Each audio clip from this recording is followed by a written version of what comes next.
अस्सलाम वालेकुम फ्रेंड्स, आप देख रहे हैं मेरा YouTube channel latest education. So welcome back to my YouTube channel. तो कैसे हैं आप सब लोग? I hope you are all of fine. So चलिए चलते हैं हम आज के अपने वीडियो के टॉपिक की तरफ। आज का मेरा टॉपिक थोड़ा सा चेंज है इंग्लिश ग्रामर से, मतलब कि मैं आज अकाउंटिंग की तरफ लेके आई हूँ आपको, यानी बेसिक अकाउंटिंग मैं आज आप लोगों को बताऊँगी और आप लोगों के साथ बेसिक अकाउंटिंग के कॉन्सेप्ट शेयर करूँगी। तो सबसे पहले जो आती है फर्स्ट चीज़, यानी अगर आप फर्स्ट ईयर की अकाउंटिंग पढ़ रहे हो या सेकंड ईयर की पढ़ रहे हो या पार्ट 1 की पढ़ रहे हो या मास्टर्स में जो भी अकाउंटिंग आप स्टार्ट कर रहे हैं, बेसिक में जो आती है उसके सबसे पहले आपको अकाउंटिंग की डेफिनेशन पता होनी चाहिए। यानी हम अकाउंटिंग पढ़ते क्यों हैं और ये हमारे किस लिए काम आती है, कहाँ हम यूज़ करते हैं अकाउंटिंग को। तो चलिए चलते हैं हम इसकी डेफिनेशन की तरफ।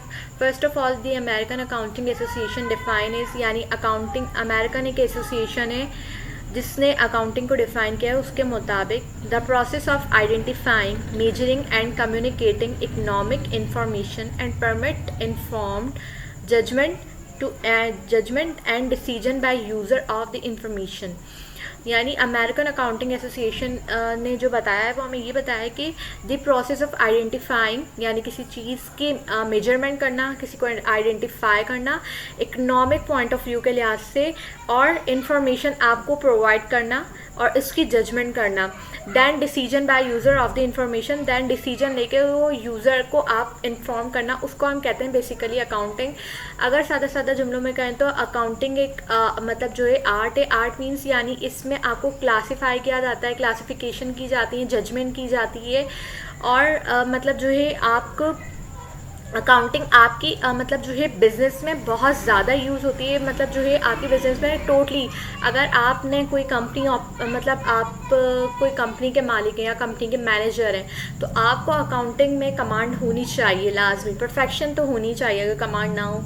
यानी कि अकाउंटिंग मतलब जो है हमारे बिज़नेस में मोस्ट इम्पॉर्टेंट चीज़ जो है वो अकाउंटिंग ये, यानी उसके बगैर हम अपना बिज़नेस स्टार्ट नहीं कर सकते। अब अकाउंटिंग की डेफिनेशन के बाद मैं आती हूँ मतलब जो है अकाउंटिंग के सेकंड स्टेप जो होता है वो होता है sign of pieces of accounts title.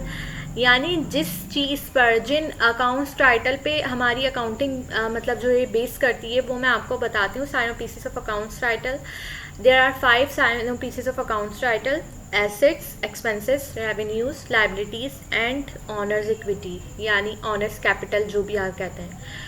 यानी ये 5 टाइटल्स हैं जिस पे हमारी अकाउंटिंग क्या करती है, बेस करती है। सबसे पहले हम आते हैं एसेट्स की तरफ। एसेट्स बेसिकली होते क्या हैं? एसेट्स होते हैं असासे। यानी अगर हमने कोई इदारा मतलब हमने कोई इदारा खोला है तो उसमें एसेट्स क्या होते हैं, जो कि, या अगर आप एक बिजनेसमैन हैं, आप मतलब जो है आपका एक बिज़नेस चल रहा है, तो उसमें परचेज और सेल्स जो भी होती हैं, मतलब जो है परचेज और सेल, उसको हम कहते हैं मतलब एसेट्स, वो आपके कहलाते हैं असासे। यानी उसमें से जो भी परचेज किया जाए और जो भी सेल किया जाए वो आपका क्या कहलाता है, assets. There are 2 types of assets, current assets और फिक्स एसेट। करंट एसेट यानी 2 टाइप से एसेट्स की भी, एक करंट एसेट होता है और दूसरा क्या होता है, fix asset. Current assets basically use it with in 1 year, यानी 1 साल के अंदर करंट एसेट्स को क्या करना होता है, हमें यूज़ करना होता है।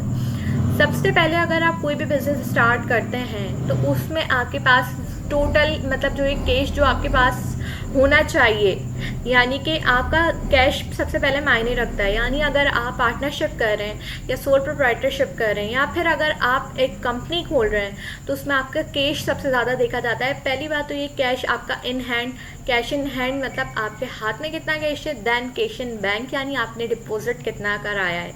इन दोनों की मेजरमेंट की जाती है, तब जाके आपके एसेट्स इतने बताते हैं कि आप एज अ पार्टनरशिप कर सकते हैं। यानी अगर मेरे पास 2 लाख हैं तो मतलब जो है इज़ बेटर दैन कि मैं जो है कंपनी की बजाय एज अ पार्टनरशिप कर लूँ, ठीक है, या फिर सोल प्रोप्राइटरशिप कर लूँ। सोल प्रोप्राइटरशिप मतलब शख्सी कारोबार, यानी आपकी जो आप अकेले जो कारोबार स्टार्ट करते हैं उसको कहते हैं सोल प्रोप्राइटरशिप। पार्टनरशिप कहते हैं जो 2 बंदे मिलके कर रहे होते हैं, जिसमें आधा आधा हिस्सा, आधा आपका होता है और आधा उसका होता है जो भी आपका पार्टनर हो, यानी 50-50% कहलाता है, उसको हम कहते हैं पार्टनरशिप। और अगर आपके पास बहुत ज़्यादा अमाउंट है तो आप एज अ कंपनी के भी मालिक बन सकते हैं, यानी आप कंपनी मतलब कंपनी खोल सकते हैं। तो या आप मतलब जो है एक बड़े लेवल पे बिज़नेस स्टार्ट कर सकते हैं, एक बिजनेसमैन, लेकिन उसके लिए आपकी अमाउंट सबसे ज़्यादा मतलब बहुत ज़्यादा होनी चाहिए। तो मतलब जो है बिजनेसमैन की तो हम बात हटा ही देते हैं, क्योंकि बिजनेसमैन यानी बिजनेस बहुत कम लोग स्टार्ट करते हैं, ज़्यादातर मतलब सोल प्रोप्राइटरशिप होती है और पार्टनरशिप।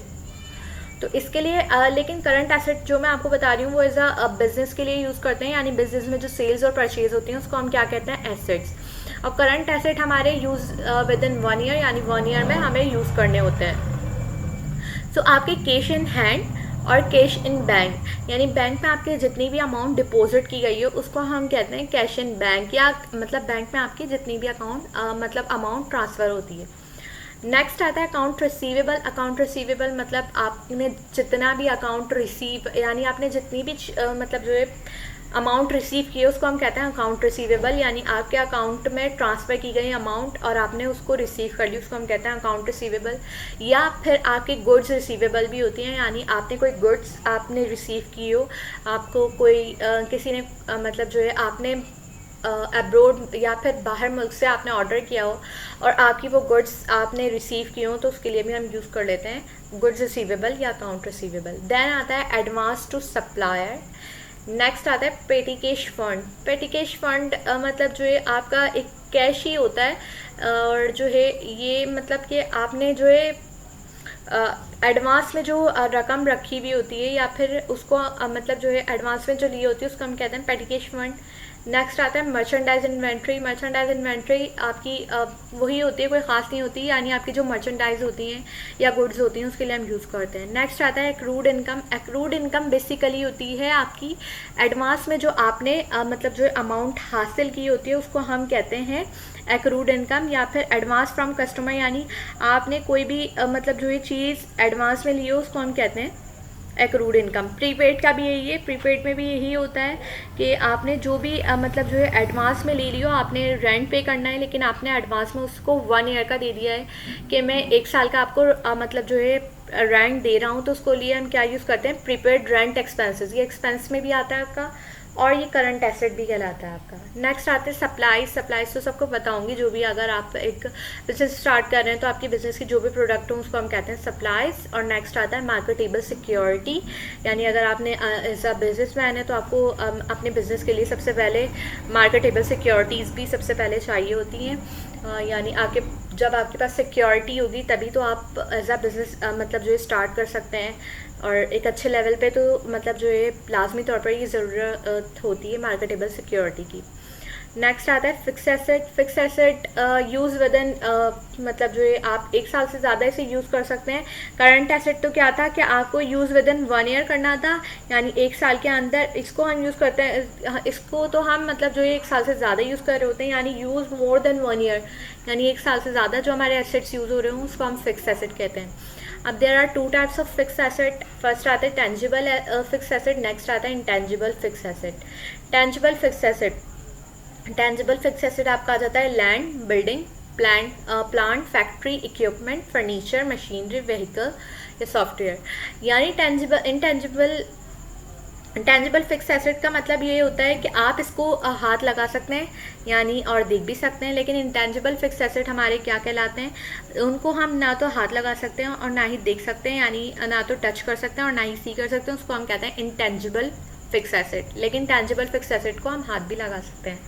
लैंड आ जाता है, यानी वो फिक्स एसेट जिस पे आपने एक बार अमाउंट खर्च कर दी हो और वो आपको सालों साल मतलब मुनाफा दे रही हो, यानी आपने एक बार ज़मीन में पैसे खर्च कर दिए लेकिन आगे जाके उसकी अमाउंट उसके प्राइस क्या होंगे, उसके मतलब जो है इंक्रीज़ होती जाएंगी, कोई डिक्रीज़ नहीं होगी। ये लैंड या फिर आपकी बिल्डिंग भी हो या आपका प्लाट हो, मतलब जो है जो भी आपने परचेज़ किया हो, आपने फ्लैट लिया हो कोई, या फिर आपकी जो भी ज़मीन भी हो, तो भी उसकी अमाउंट क्या होती है आगे जाके इंक्रीज़ होती जाती है। ठीक है, नेक्स्ट आता है प्लांट फैक्ट्री। आपने कोई फैक्ट्री ओपन की, एक बार अपने उसमें मतलब जो अमाउंट वेस्ट कर दी उसमें, लेकिन वो आपको क्या दे रही है, आगे जाके आपको वो फ़ायदा देती रहेगी। नेक्स्ट आती है इक्विपमेंट। इक्विपमेंट आपके जो भी आप जो है जो भी चीज़ें होती हैं आपकी सप्लाई, जैसे हम उसके लिए हम इक्विपमेंट भी यूज़ करते हैं। इक्विपमेंट वही मतलब जो है आपकी सॉफ्टवेयर से रिलेटेड चीज़ें होती हैं उसके लिए हम यूज़ करते हैं। नेक्स्ट आते हैं फर्नीचर। फर्नीचर भी यही होता है, अगर आपने कोई मतलब जो है कंपनी में कोई फर्नीचर लेके, फर्नीचर तो नहीं, जैसे बेसिक जो भी चीज़ें होती हैं टेबल चेयर्स जो भी हो गई, वो आपने लेके दी, तो वो ये तो नहीं है ना कि 1 साल के अंदर वो टूट जाएंगी, टूट भी जाएँ लेकिन